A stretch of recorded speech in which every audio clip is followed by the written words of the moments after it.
ये बेसिकली यहाँ पे ये जो चैप्टर है that is the royalty account. Royalty का मतलब होता है किसी नेचुरल, किसी भी जो नेचुरल रिसोर्सेज होते हैं, नेचुरल रिसोर्सेज से जब हम कुछ खनन करते हैं, कुछ निकालते हैं, तो सरकार कहती है कि इस पे हमारा अधिकार है, इसके मालिक हम हैं। आपके देश के अंदर कहीं भी कोई नेचुरल रिसोर्स निकलता है तो एज पर रूल उस पे अधिकार सरकार का है। इवन अगर आपका घर भी है, आपके घर के नीचे सरकार को पता चलता है कि पेट्रोल है, तो अब वो आपका घर नहीं रहेगा, वो सरकार का घर हो जाएगा। आपको वहां से शिफ्ट कर देंगे, कुछ मुआवजा देके और आपको शिफ्ट कर देंगे। वो मुआवजा वही आपके घर का मुआवजा होगा, ना कि आपकी जमीन के अंदर क्या निकल रहा है वो होगा। ठीक है। अच्छा, अब सरकार तो जैसे मान लीजिए कोयला निकल आया, तो कोयले का जो खनन है या कोयले की जो माइनिंग है वो सरकार तो करती नहीं है, करते प्राइवेट लोग हैं, प्राइवेट कंपनीज करती हैं।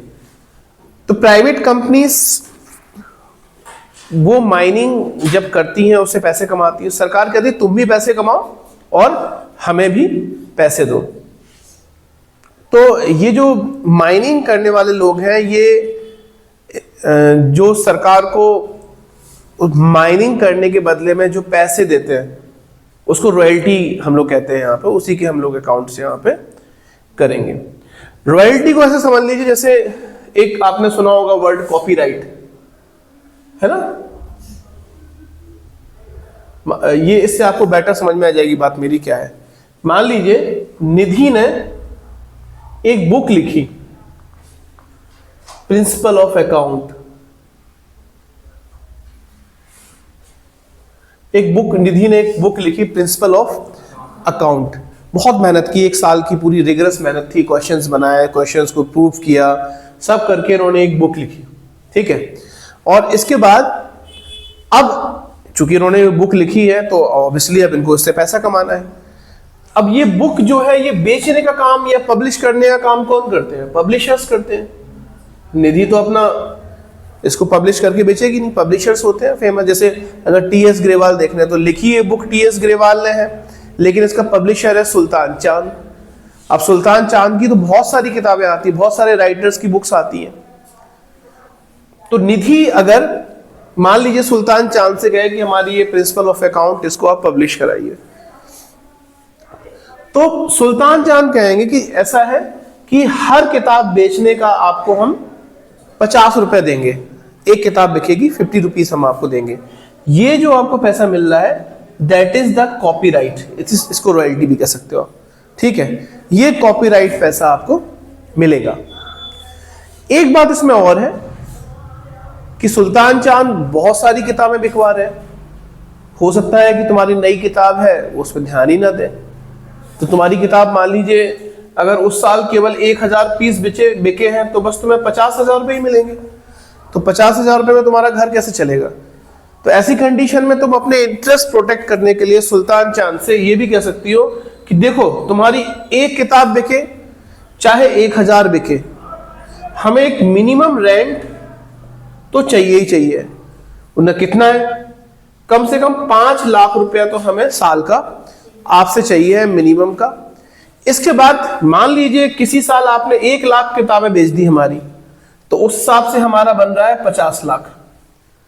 तो फिर हम आपसे 50 लाख रुपए ही लेंगे, फिर हम आपसे ये 5 लाख रुपए अलग से नहीं मांगेंगे। लेकिन अगर आप किसी साल आपने मान लीजिए केवल 2000 बुक्स बेची हमारी, तो हमारा रॉयल्टी बन रहा है 50 रुपए के हिसाब से 1 लाख रुपया। तो ऐसी कंडीशन में फिर हम आपसे 5 लाख रुपए ही लेंगे, फिर हम आपसे 1 लाख रुपए नहीं मांगेंगे। तो ये आपका रॉयल्टी का फॉर्मेट है।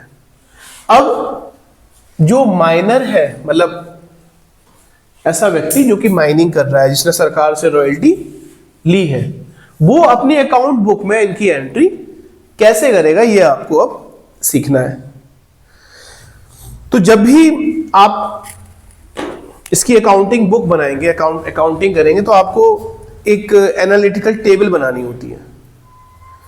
उस टेबल में आप पूरा जानेंगे कि उसका मिनिमम रेंट कितना है, कितना एक्चुअली आपको देना चाहिए था और कितना आपको देना पड़ रहा है, आपको कहीं क्या लॉस हो रहा है, क्या आपको फायदा हो रहा है, इस सब की एक एनालिटिकल टेबल बन जाती है और उस टेबल के आधार पर फिर हम उसकी अकाउंटिंग करते हैं। अकाउंटिंग में सेम रूल्स लगते हैं जो कि आपके जो रूल्स हैं जनरल एंट्रीज में, जो हमने आपको नियम बताए थे, वही रूल्स उसकी अकाउंटिंग में फॉलो होते हैं। तो हमने आपको बताया था कि अब आप चाहे बीकॉम की अकाउंटिंग पढ़ो, जैसे ये बीकॉम की अकाउंटिंग आ गई, इसके पहले जनरल एंट्री वगैरह आप ये 11th का पढ़ रहे थे, तो चाहे आप बीकॉम की अकाउंटिंग पढ़ो, चाहे एमकॉम की, चाहे एडवांस, सब जगह जनरल एंट्रीज के रूल वही सॉल्व होंगे। तो अगर आपको जनरल एंट्रीज अच्छे से आती हैं, जो आपको भी बेसिक मैंने पढ़ाया, तो फिर ये सब आपके लिए बहुत ईजी चीज हो जाएंगी। ठीक है, आगे भी तो एनालिटिकल टेबल आप एक बनाते हैं, एनालिटिकल टेबल। इसमें आप मेरे साथ बनाइए। सबसे पहले लिखेंगे ईयर, ईयर के बाद आउटपुट, मतलब कितना आप उसमें से निकाल रहे हो, इसके बाद रॉयल्टी, इसके बाद है मिनिमम रेंट, मिनिमम रेंट के बाद short working,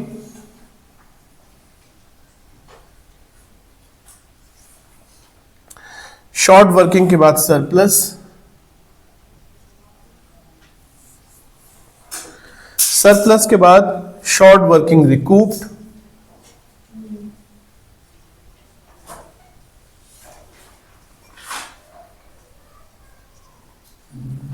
short working recoup के बाद शॉर्ट वर्किंग नॉट रिकूप्ड,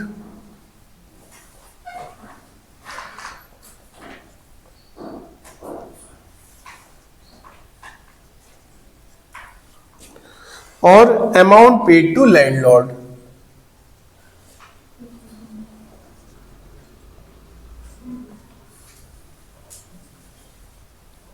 ठीक है, अब इन्हीं सब एग्जाम्पल को हम एक क्वेश्चन से समझने का प्रयास करते हैं। तो पहले हम इसकी लाइन खींच दें आपको।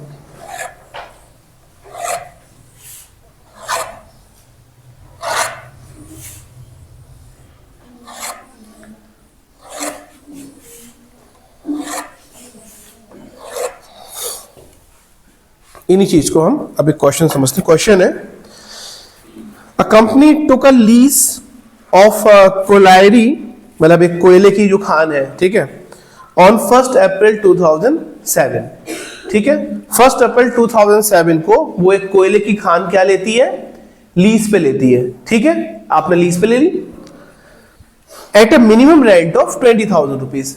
मतलब सरकार कह रही है कि तुम चाहे कोयला निकालो, चाहे बिल्कुल भी कोयला मत निकालो, लेकिन हमें मिनिमम रेंट कितना चाहिए, 20,000 रुपए चाहिए।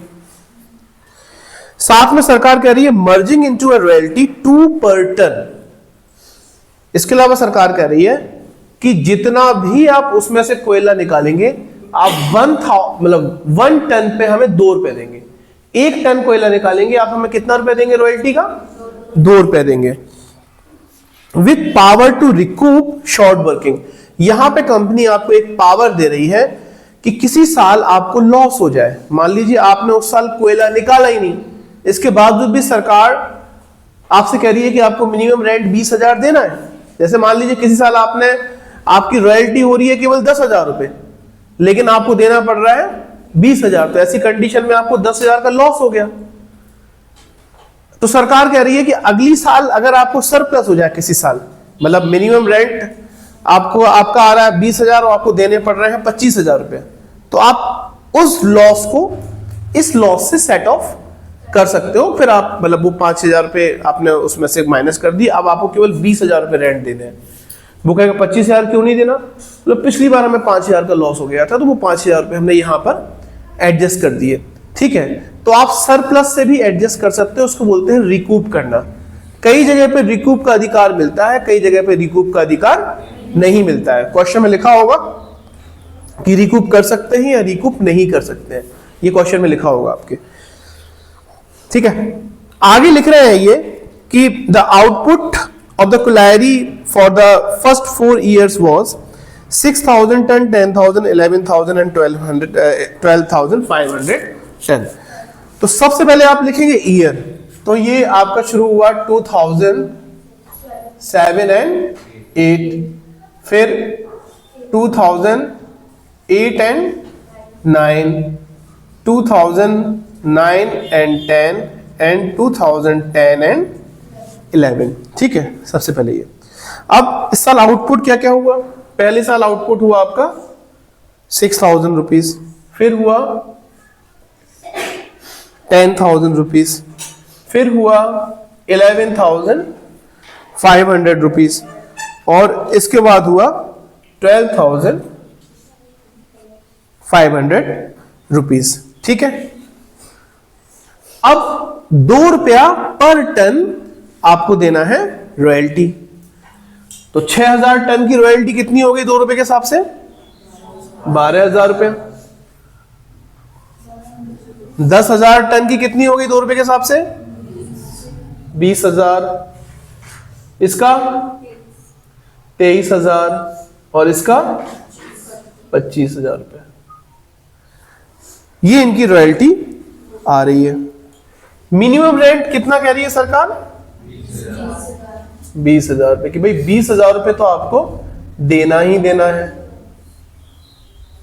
ठीक है, तो यहां पर रॉयल्टी कितनी बन रही है और पे कितनी करनी पड़ रही है आपको?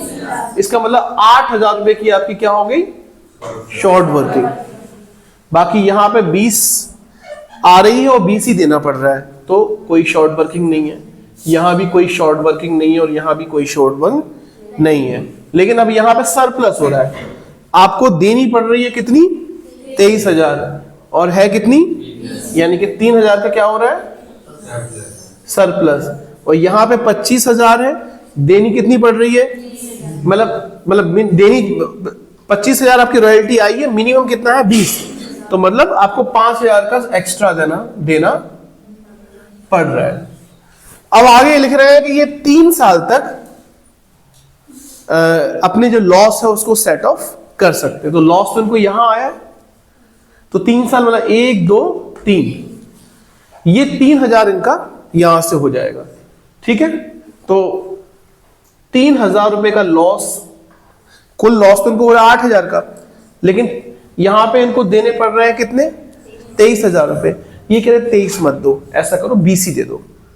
ठीक है, 3 हम तुम्हारा पुराना लॉस मान जा रहा है। सरकार ने कहा 3,000 का तुम्हारा पुराना लॉस मान जा रहा है, तो हमें केवल 20,000 रुपए दे दो। ठीक है, तो यहां पे ये सेट ऑफ हो गया। अब 3 साल खत्म हो गए, तो जो रिकूप नहीं हो पाया वो कितना अमाउंट है? 5,000 रुपए। ये अमाउंट इनका रिकूप नहीं हो पाया। तो इसका मतलब लैंडलॉर्ड को आपने अमाउंट कितना पे किया? 2007-8 में लैंडलॉर्ड को कितना पैसा पे करेंगे आप लोग? 7-8 में कितना पेमेंट कर रहे हैं? 20,000 रुपए। आपको मिनिमम रेंट ही पूरा देना पड़ेगा। 8-9 में कितना दे रहे हो? 20,000 दे रहे हो। 9-10 में आप कितना पेमेंट कर रहे हो? 20 कर रहे हो, क्योंकि 3,000 आपका रिकूप हो गया। और 10-11 में 25 पूरा आपको देना पड़ेगा, क्योंकि यहां पे कोई सेट ऑफ नहीं हो रहा है। ठीक है, अब बनती है इसकी जर्नल एंट्रीज। ठीक है, तो हम लोग इसकी बनाते हैं जर्नल एंट्रीज। तो हमें 2007-8 की अलग बनानी पड़ेगी, 8-9 की अलग, 9-10 की, हर साल की अलग बनेगी। ठीक है, तो ये जो ईयर है ये शुरू होगा 1 अप्रैल 2007 से लेके 31 मार्च 2008 तक।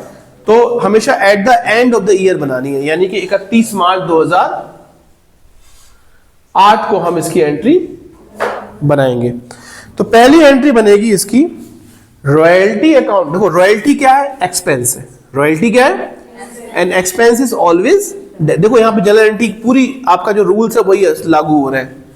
रॉयल्टी अकाउंट एक्सपेंसेस, इसलिए आपने कहा रॉयल्टी अकाउंट डेबिट। और रॉयल्टी कितनी देनी पड़ रही है आपको? 12,000 रुपए की। ठीक है, टू लैंडलॉर्ड। आपका क्रेडिटर कौन है? क्रेडिटर कौन होता है? जिसको पैसे देने होते हैं, तो लैंडलॉर्ड कौन होंगे आपका? क्रेडिटर हो गया। And creditor liability, liability is always credit, इसलिए हम लैंडलॉर्ड को क्रेडिट करेंगे वो पूरे कितने से, क्योंकि लैंडलॉर्ड तो कह रहा है हमें 20,000 चाहिए, तो मैं भले ही 12,000 देने हैं लेकिन हम तो 20 लेंगे पूरे, मिनिमम रेंट चाहिए हमें। तो ये जो डिफरेंस आ रहा है ये क्या हो गई? शॉर्ट वर्किंग, इसलिए आपको यहां पे लिखेंगे शॉर्ट वर्किंग अकाउंट डेबिट 8,000, ये बन गई आपकी पहली एंट्री। ठीक है, अब हम लैंडलॉर्ड का पेमेंट करेंगे। ठीक है, वो भी एंड ऑफ द डे करना है। पेमेंट करोगी तो दो चीजें होंगी, एक लैंडलॉर्ड और एक बैंक। पैसा जा रहा है, एसेट कम हो रही है तो क्या होगी? क्रेडिट। ये तुम लोग प्रैक्टिस किया करो भैया, ये बिल्कुल मुंह पे आंसर होने चाहिए। तो क्या करेंगे? टू बैंक, और किसको दे रहे हो? लैंडलॉर्ड को। लैंडलॉर्ड अकाउंट डेबिट कितना? 20,000 रुपया। इस तरह से आपका लैंडलॉर्ड डेबिट टू ये हो गया। एंड लास्ट में अब कौन सब अकाउंट हमें क्लोज करने पड़ते हैं एंड में, तो अब हमें रॉयल्टी का अकाउंट भी हमें क्लोज करना पड़ेगा। तो रॉयल्टी का अकाउंट क्लोज कैसे करोगे? ये कहां चली जाती है रॉयल्टी? आपकी P&L अकाउंट में।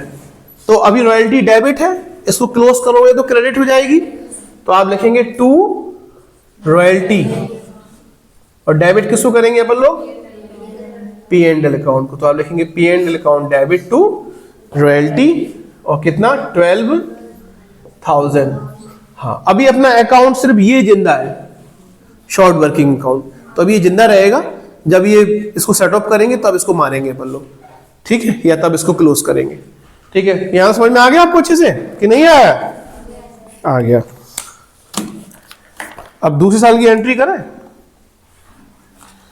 दूसरे साल की एंट्री करते हैं, मतलब अपन 2009 की ऊपर करते हैं, 2009 की एंट्री करते हैं।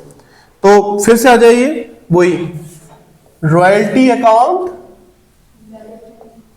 Debit to landlord. किसको देनी है? लैंडलॉर्ड को चाहिए भैया, तो लैंडलॉर्ड को बना देंगे क्रेडिटर। ठीक है, यहां भी कितनी चाहिए? 20,000 ही चाहिए ना, 20,000 रुपया चाहिए यहां पे। ठीक है, इसके बाद लैंडलॉर्ड का पेमेंट कर दें। इस बार भी पेमेंट कितने का हो रहा है? 20,000 का ही हो रहा है। तो टू बैंक 20,000 किसको दे रहे हैं? Landlord account debit. ठीक है, तो लैंडलॉर्ड का अकाउंट तो क्लोज हो गया, यहां डेबिट क्रेडिट था, यहां डेबिट हो गया, क्लोज हो गया। ठीक है, अब कोई शॉर्ट वर्किंग तो कुछ है नहीं है, तो बस अब आप क्या करें? रॉयल्टी का अकाउंट भी क्लोज कर दें। ठीक है, तो रॉयल्टी आपकी यहां पे डेबिट है, क्रेडिट हो जाएगी, तो हो जाएगा टू रॉयल्टी,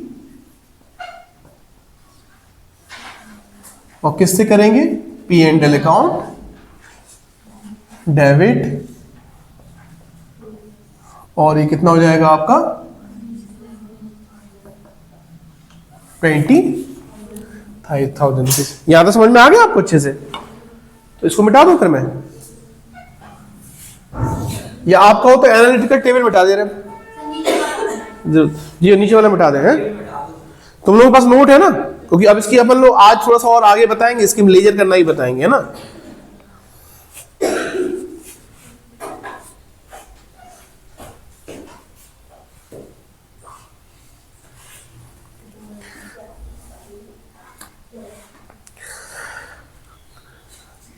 आगे है नेक्स्ट ईयर, है ना, 2010 में।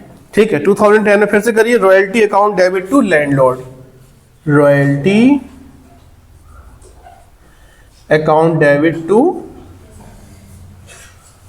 लैंडलॉर्ड अकाउंट, और यहां पे रॉयल्टी कितनी है? 23,000 रुपये, तो यहां पे लिखेंगे 23,000 रुपीज। ठीक है, लैंडलॉर्ड क्रेडिटर हो गया आपका 23,000 रुपीज का। ठीक है, इसके बाद अब पेमेंट करें तो आप लिखेंगे टू बैंक, ठीक है। पेमेंट कितना कर रहे हो, 23,000 का कि 20,000 का? 20,000 का पेमेंट कर रहे हो, तो बैंक में कितना लिखोगे आप? 20,000 रुपए का पेमेंट आप लिखोगे, ठीक है। और लैंडलॉर्ड कितने के? तो अब लैंडलॉर्ड को खत्म 23 से ही करना पड़ेगा, तभी लैंडलॉर्ड खत्म होगा। तो आप लैंडलॉर्ड को डेबिट कितने से करोगे? लैंडलॉर्ड अकाउंट डेबिट कितने से? 23,000 से। लैंडलॉर्ड तुम भले ही 23 से क्रेडिटर थे, लेकिन अब डेबिट हो गया, लेकिन तुम्हें पैसे मिल रहे हैं केवल 20,000 रुपए। तो बाकी का क्या लिखेंगे? टू शॉर्ट वर्किंग 3,000 रुपए। इस तरह से जो एंट्री आपकी कंप्लीट हो गई। अब आप कहोगे सर इसमें शॉर्ट वर्किंग क्रेडिट क्यों है? दो रीजन से। एक तो ये तुम्हारा फायदा है ना, तो इसलिए तुमने क्रेडिट कर दिया, और दूसरा जो हमने मिटा दिया एंट्री, आपको याद है शॉर्ट वर्किंग अभी वहां पे डेबिट में बैठी हुई थी 8,000 की, वो अकाउंट अभी क्लोज नहीं हुआ था, तो उसको क्लोज करने के लिए भी हमने 3,000 तो कर दिए, अभी 5,000 की और बैठी है ना। 5,000 की डेबिट और खत्म करनी है तो शॉर्ट वर्किंग आपकी जीरो हो जाएगी। अभी हमने 3,000 की डेबिट की क्रेडिट कर दी, 5 की और बची है, ठीक है। देखते हैं आगे क्या हो सकता है उसमें, ठीक है। अब आगे आपको एक तो रॉयल्टी को, अब रॉयल्टी खत्म करनी है ना। रॉयल्टी कितने की है? 23,000 की। तो आप लिखेंगे टू रॉयल्टी। टू रॉयल्टी कितनी है? 23,000 की। रॉयल्टी खत्म, रॉयल्टी डेबिट थी, हमने कर दी क्रेडिट, रॉयल्टी खत्म। अब शॉर्ट वर्किंग क्या अब आगे रिकूप हो सकती है कि नहीं? वो जो 8,000 का आपको नुकसान हुआ तो उसमें 3,000 तो हमने कर दिया अभी पूरा, 5 और बचा है। क्या अब ये 5,000 और रिकूप होने की संभावना है? नहीं है, क्योंकि उन्होंने कहा था कि केवल 3 साल तक ही आप उसको सेट ऑफ कर सकते हो। तो अब वो सेट ऑफ तो होने वाली नहीं है, तो अब वो आपका परमानेंट नुकसान हो गया है, ठीक है। तो हम वो डेबिट में, अब तो 5,000 डेबिट में बैठी थी, उसको हम क्रेडिट कर दें, तो आप लिखेंगे टू शॉर्ट वर्किंग 5,000 रुपया। इस तरह से आप P&L अकाउंट में कितना चला गया आपका? P&L अकाउंट डेबिट कितना हो गया? 28,000 रुपया, ठीक है। तो अब वो शॉर्ट वर्किंग का अकाउंट क्लोज हो गया। चलिए अब लास्ट अपन लोग एक ईयर की और बची है, वो कर लें।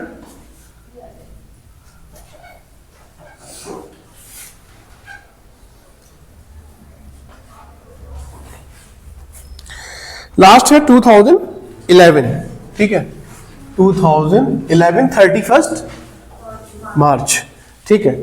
तो इसमें एक तो royalty account debit to landlord, कितनी रॉयल्टी देनी है इसमें अपन को? 25,000। तो आप लिखेंगे royalty account debit to landlord, कितना? 25,000 रुपीज, ठीक है। अब लैंडलॉर्ड को पेमेंट कर दें। पेमेंट कितना करना है लैंडलॉर्ड को? पूरा 25,000 करना है, तो लिखे टू बैंक 25,000 और लैंडलॉर्ड अकाउंट डेबिट। और फाइनली अभी ये अकाउंट और बैठा हुआ है, इसको क्लोज करना है, तो आप लिखेंगे टू रॉयल्टी, तो क्लोज हो जाएगा ये। और किससे क्लोज करेंगे? P&L अकाउंट डेबिट से। तो कितना हो जाएगा? 25,000 रुपीज। आपको समझ में आ गया अच्छे से? अब इन्हीं जनरल एंट्रीज की हम लेजर बना देंगे, है ना। और बहुत सारे आगे सवालों में आपको डायरेक्टली लेजर बनाने के लिए भी कहेंगे, तो वो आपको मन में जनरल एंट्री रखनी है ना। पूरा सार जनरल एंट्री है, तत्व यही है ना। पिंडे च ब्रह्मांडे, है ना, कहते हैं। क्या इसका मतलब? किसी ने पूछा ये शरीर क्या है, तो उन्होंने कहा जो शरीर है वही ब्रह्मांड है, मतलब ब्रह्मांड और शरीर एक ही चीज है।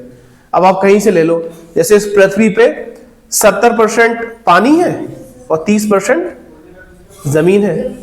अब आप पृथ्वी का ले लो, यही शरीर का है। शरीर में भी 70% पानी और 30% बाकी की चीजें हैं। तो पिंडे सब ब्रह्मांड, मतलब जो जो पिंड में है वही ब्रह्मांड में है, कुछ भी डिफरेंट नहीं है, सब एक सा है। ऐसे ही मैंने कहा पूरे अकाउंट का जो तत्व है वो जर्नल एंट्री है। अगर जर्नल एंट्रीज अगर आपको सबकी आती हैं तो फिर लेजर मेजर बनाना बहुत मजाक की चीज़ है, वो कुछ भी नहीं है। ठीक है, तो अब इसकी हम लेजर बना रहे हैं, तो मैं उसको पूरा मिटा रहा हूँ।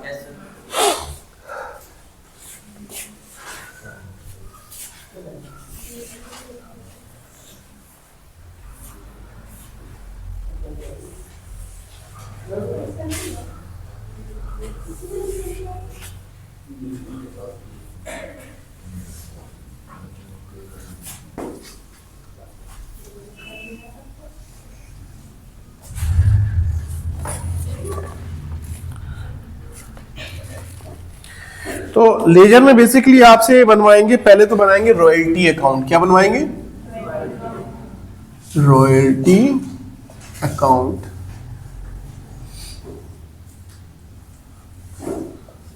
है ना, इधर पे डेट रहेंगी, साइड में यहाँ पे डेट रहती है। ठीक है, ऐसे ही एक अकाउंट आपसे बनवाएंगे लैंडलॉर्ड अकाउंट। लैंडलॉर्ड अकाउंट, ठीक है। इसके अलावा एक बनवाएंगे आपसे शॉर्ट वर्किंग। सीधी बात है, जिन जिन की आपने जनरल एंट्री करी है सबके अकाउंट बनाने हैं आपको, और पी एंड एल अकाउंट बनाना पड़ेगा। ठीक है, चलो ये बनाते पहले, इतनी जगह है इसमें। सबसे पहले 31 मार्च आ जाओ, 31 मार्च 2008। ठीक है, 31 मार्च 2008। याद है क्या जनरल एंट्री बनी थी? अपन ने क्या बनाई थी? Royalty account debit to landlord. याद है? तो उसकी लेयर क्या करेंगे? रॉयल्टी के, अगर रॉयल्टी का अकाउंट है तो टू लैंडलॉर्ड हो जाएगा ना वो। ठीक है, टू लैंडलॉर्ड। और लैंडलॉर्ड कितना था पहली बार? 12,000 रुपए। 12,000 रुपए है ना। और ये पूरा 12,000 कहां ट्रांसफर कर दिया था आपने? P and L account debit to royalty. क्या एंट्री बनी थी? P and L account debit to royalty. अब यहां रॉयल्टी क्या है? क्रेडिट है, तो रॉयल्टी के अकाउंट में पी एंड एल कहां चला जाएगा? Credit side. तुमने प्रैक्टिस तो करी नहीं होगी नालायक को। लेजर सोचो तो लेजर में भी कंफ्यूज हो रहे हो। बार बार उन वीडियोस पुराने वालों को देखो तो तुम लेजर तुम्हें अच्छे से आनी चाहिए। तो बाय रॉयल्टी 12,000। कहीं बैलेंस बच रहा है क्या? नहीं बच रहा है। Sorry by P and L. ठीक है, कहीं कहीं पे बैलेंस बच रहा है? नहीं बच रहा है, क्योंकि इधर भी 12 है उधर भी 12 है, इसलिए कोई बैलेंस नहीं बचा, यानी कि ये रॉयल्टी का अकाउंट आपका क्लोज हो गया, खत्म। ठीक है, बैलेंस बचता तो मतलब खत्म नहीं हुआ है। दूसरी बार में देखो जरा अपनी जनरल एंट्री में, टू लैंडलॉर्ड कितना था? दूसरी बार टू लैंडलॉर्ड कितना था? 20,000। और इतना ही आपने पी एंड एल में ट्रांसफर किया था, 20,000 रुपया। ठीक है, और 2010 में टू लैंडलॉर्ड कितना था? 23,000। तो 23,000 कर दिया। और पी एंड एल में भी आपने कितना ट्रांसफर किया था? 23,000 का।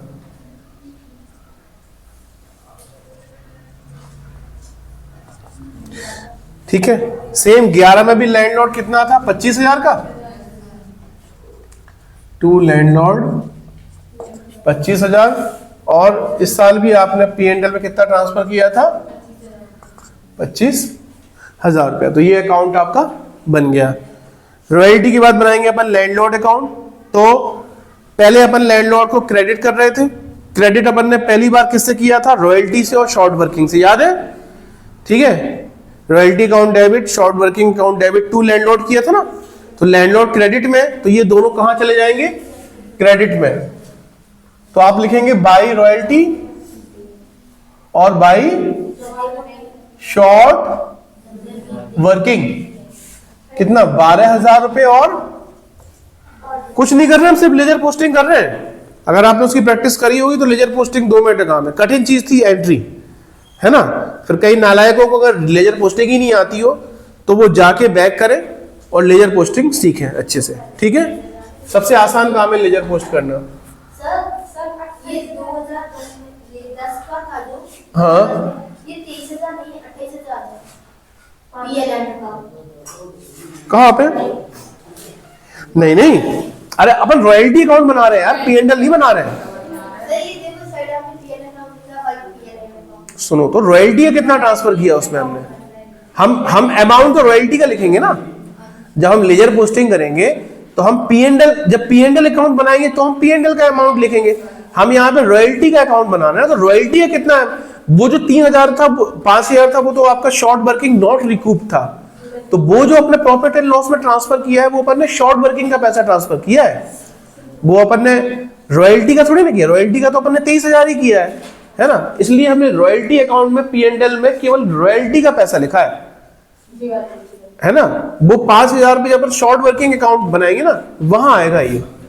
ठीक है, सिंपल लेजर पोस्टिंग करनी है हमें।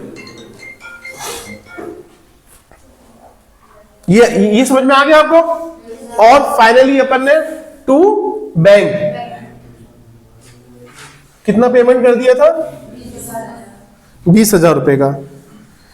फिर नेक्स्ट बार फिर से अपन ने royalty account debit to landlord किया था, तो बाई रॉयल्टी 20,000 की थी और टू बैंक इतने ही अपन ने पेमेंट कर दिया था 20,000 का, 20,000 रुपए। तीसरी साल हम लोगों ने बाई रॉयल्टी कितनी की थी? 23,000 रुपए। बाई रॉयल्टी कितनी की थी? 23। लेकिन लैंडलॉर्ड को जो पेमेंट मिला था वो मिला था केवल 20,000 रुपए का। तो ये जो थी एंट्री थी, ये क्या थी? Short working account. लेकिन टू शॉर्ट वर्किंग अकाउंट कितना? 3,000 रुपए। और चौथे साल अपन ने बाय रॉयल्टी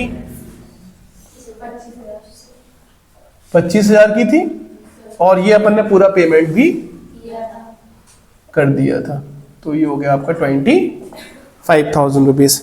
फिर बनाएंगे अपन शॉर्ट वर्किंग अकाउंट। तो जितनी भी शॉर्ट वर्किंग थी उसको कर देंगे ना। तो आपकी शॉर्ट वर्किंग अकाउंट डेबिट क्या थी? मतलब अपना royalty account debit, short working account debit to landlord, ये एंट्री थी ना। तो शॉर्ट वर्किंग अकाउंट है तो टू लैंडलॉर्ड आएगा। ठीक है, तो यहां शॉर्ट वर्किंग लिखेंगे आप टू लैंड। ये 2008 की बात है। टू लॉर्ड कितने की शॉर्ट वर्किंग थी? हाँ, 8,000 रुपीज की, 8,000 की थी। ठीक है, और बाई बैलेंस CD। अभी बैलेंस चल रहा था इसका उस साल, है ना। अभी कुछ भी रिकूप नहीं हुआ था। अगले साल कोई शॉर्ट वर्किंग नहीं हुई, लेकिन यही बैलेंस चल रहा था। तो आपने कहा टू बैलेंस BD। ये कब था? ये कब की बात थी? 2009 की, है ना। टू बैलेंस BD 8,000 रुपए। और उस साल भी कोई भी रिकूप नहीं हुआ था, तो बाई बैलेंस CD भी 8,000। तो 2 साल तक तो ये लॉस चलता रहा। तीसरी साल फिर से बैलेंस आया, तो आपने कहा टू बैलेंस BD कितने का? 8,000 का। ठीक है, लेकिन यहां पे अब आपका रिकूप हो गया था लैंडलॉर्ड के अकाउंट से, तो आप लिखेंगे बाई लैंडलॉर्ड। कितना रिकूप हो गया था आपका? 3,000 रुपए का। तो और बाकी अपन ने 5,000 कहां ट्रांसफर कर दिए थे? P&L अकाउंट में, याद है आपको? Short working account debit to, sorry, P&L to short working हो गया था। ठीक है, तो इसको आप अगर वो करेंगे, मतलब एंट्री थी P&L account debit to short working, यही थी ना। तो यहाँ पे शॉर्ट वर्किंग क्रेडिट है, 5,000 की थी अपने, शॉर्ट वर्किंग क्रेडिट है। तो शॉर्ट वर्किंग अकाउंट में P&L कहाँ चला जाएगा? Credit side. तो अपन लिखेंगे by P&L। Short working account में शॉर्ट वर्किंग का नाम नहीं लिखेंगे, है ना। बाई P&L कितना? 5,000। और इस तरह से आपका 5 3 8 5 3। अब कोई बैलेंस नहीं बचा, इसका मतलब ये अकाउंट आपका हो गया क्लोज। आगे समझ में? इसको उतार लो और वीडियो कर लो बंद।